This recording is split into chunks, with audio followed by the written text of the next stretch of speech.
한국전쟁은 신이 일본에 주신 선물이다.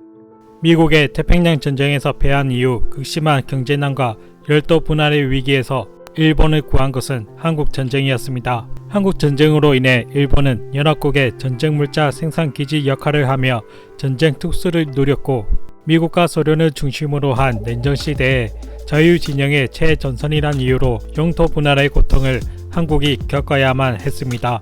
전쟁 특수를 제대로 누린 일본은 지금도 한반도에서 전쟁이 벌어지기를 노골적으로 드러냈었죠. 이번에도 우크라이나와 러시아가 벌인 싸움에 일본은 빠르게 자신들의 이익을 계산했습니다.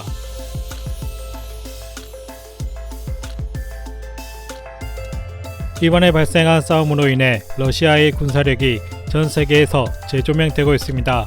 세계 2위 군사력이라며 미국과 맞설 수 있는 나라라는 인식이 강했지만, 실제 싸움으로 드러난 러시아군의 파워와 수행 능력에 많은 국가들이 러시아의 군사력과 역량이 생각보다 고평가되었다는 것을 알게 되었습니다.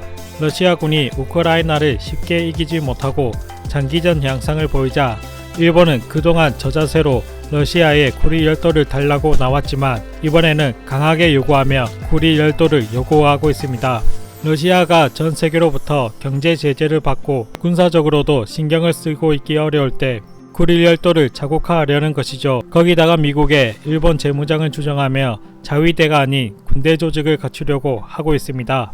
너무나 노골적으로 본심을 드러내서 오히려 미국의 철퇴를 맞을까 걱정스럽기까지 하는데요. 그런데 이번에는 일본의 예상과는 조금은 다른 현상이 벌어지고 있어서 일본의 경제가 흔들릴 것으로 예상되고 있습니다. 그동안 일본의 엔화는 달러와 함께 움직이며 기축통화로 여겨져 왔습니다. 일본의 극우들은 한국을 비하할 때 꼭 나오는 것이 엔화는 기축통화라 안전하지만 원화는 가치가 없다는 것이었죠. 그래서 전쟁이 발생하면 엔화는 안전자산으로 가치가 올라 엔고 현상을 만들었지만, 이번에는 엔저 현상이 나타나면서 엔화는 안전자산이라는 공식이 깨질 위기라고 합니다. 과거 엔화는 리먼 사태 때 20.3엔, 동일본 대지진 당시엔 7.3엔, 팬데믹에는 5.9엔이라는 엔고가 나타났지만, 이번 우크라이나와 러시아 간의 싸움에는 3.7엔 엔저가 나오면서 현재 달러당 115엔이던 엔화는 달러당 118엔을 넘는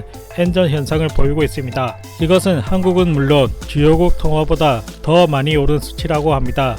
그래서 일본에서는 외환시장의 동향과 일본 경제에 미치는 영향을 주시하며 긴장하고 있습니다. 전문가들은 이 현상의 원인으로 지난 10년간 아베 정권에서 무역적자, 누적 31조엔을 쌓고 올해 1월에도 1조 1800억엔이라는 역대 최고 적자 기록을 세운 일본의 실적을 지적합니다. 이것은 일본의 성장률이 잃어버린 30년이라 불릴 만큼 장기적인 상황에 최근 우크라이나와 러시아 싸움으로 원유와 자원값이 급등한 것이 원인으로 분석됩니다. 또한 해외 자산에 대한 시선도 주요 원인으로 꼽히고 있습니다. 아베노믹스가 한창인 시절 일본은 엄청난 부채를 껴안고 있어도 유사시 해외 자산을 전부 팔면 상관이 없다는 논리를 펼쳤을 만큼 일본은 335조엔 규모의 세계 최대 대외순 자산국으로 양적 완화에 믿는 구석이 있었습니다. 그런데 문제는 10년 전만 해도 일본 대외순 자산은 주식과 채권이 46%, 지적 투자가 20%로 즉시 처분할 수 있는 자산이 많았지만, 현재는 주식, 채권이 28%, 직접 투자가 47%로 비율이 바뀌면서 외국 기업을 인수하여 만든 직접 투자 자산이 즉시 처분하기 힘들다는 것입니다. 거기다 미국과 한국은 금리를 올릴 것이라 예고한 반면 엔화는 제로금리라 불리고 있어서 엔화에서 달러로 갈아타는 추세가 이어지면서 엔화의 수요도 감소하고 있습니다. 이런 상황에서도 일본 정부는 돈을 푸는 양적 완화를 계속해서 유지할 것이라 결정하면서 엔화의 가치는 더 떨어질 전망입니다. 이런 전례 없는 엔저 상황은 일본 경제의 약점으로 잡힐 것으로 평가되고 있습니다. 그동안 일본 정부는 아베노믹스로 양적 완화를 지속하면서 역대 최대의 부채를 만들었으면서도 MMT 이론을 들먹이며 부채는 상관없다 말했습니다. 하지만 일본의 경제계 인사들의 실질적 반응은 달랐습니다. 일본은 이미 중위의 나라가 되고 있고 어쩌면 개발도상국이 되는 건 아닐까. G7의 아시아 대표를 한국으로 바꾸자고 하면 일본은 뭐라고 답할 것인가? 팬데믹으로 각국 정부가 돈을 뿌렸습니다. 그래서 화폐의 가치가 하락하면서 현재 전 세계적으로 인플레이션이 발생하고 있습니다. 생필품부터 식품에 이르기까지 물가가 상승하고 있죠. 그래서 물가 안정을 위해 세계적으로 금리를 올려 시장에 풀린 돈을 회수하여 물가를 안정시키려 하고 있습니다. 오랫동안 월급과 생활물가가 정체되어 있던 디플레이션 사회인 일본 역시 물가가 오르고 있습니다. 그런데도 일본은 오히려 돈을 풀고 있죠. 이것은 오히려 스태그플레이션을 일으킬 위험 요소이기도 합니다. 한국도 일본과 마찬가지로 국제 정세 속에서 어려운 상황에 놓여 있습니다. 많은 외국 투자자들이 한국에서 자금을 빼는 상황이 나오고 있지만 미국의 대외 불균형을 고려하면 우크라이나와 러시아의 싸움에 달러의 가치가 상승했지만 외국인이 미국 주식이나 채권을 사주면서 대외 불균형이 유지되고 있는 상황인 만큼 중장기적으로 달러 가치가 하락할 전망입니다. 제로 금리를 이어가는 일본의 행보에 엔화에서 달러로 갈아탄 것과 달리 한국은 미국처럼 금리를 올릴 것으로 예고한 상황입니다. 한국의 명목 금리는 미국보다 높습니다.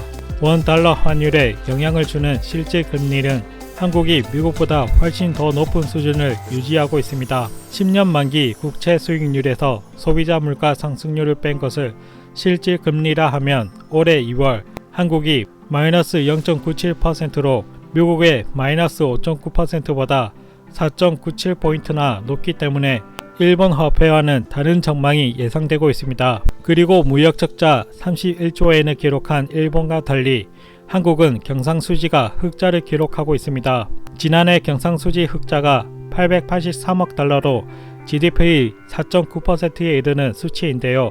한국 역시 원자재 가격 상승 등에 따라 수입이 증가하면서 상품 수지 흑자가 줄어들기는 하나 한국 경제에서 적축률이 국내 투자율보다 높기 때문에 경상수지가 적자로 돌아설 가능성이 매우 낮은 것으로 예측하고 있습니다. 이런 요인을 고려할 때 원 달러 환율은 우크라이나 상황이 끝날 조짐이 보이면 곧바로 오를 것으로 보고 있으며 이는 외국인이 한국 주식을 사고 팔 때 가장 큰 고려 요소로 외국인은 원화 가치가 상승했을 때 한국 주식을 샀습니다. 코스피 시장에서 외국인 누적 순매수와 원화 가치는 같은 방향으로 움직이고 있어서 조만간 원화 가치가 오르면 외국인이 한국 주식을 사면서 한국 주가 안정에 기여할 것으로 전망되고 있습니다. 일본은 제국주의 시절 세국으로 일관했던 조선과 청나라와 달리 미국의 흑선을 보고 시장을 개방하고 서양 문물을 받아들여 메이지 유신을 거쳐 근대화에 성공했습니다. 그리고 시대의 변화를 적극적으로 맞이한 일본은 동북아시아를 제패하고 제국으로 성장했었습니다. 그러나 지금은 과거의 성장과 영광에 취해 이웃 국가의 성장을 외면하고 변화를 거부하며 아직도 자신들이 아시아의 왕이라고 생각하고 있습니다. 이에 대해 나고야 상과대 하라다 유타카 교수는 이렇게 말합니다.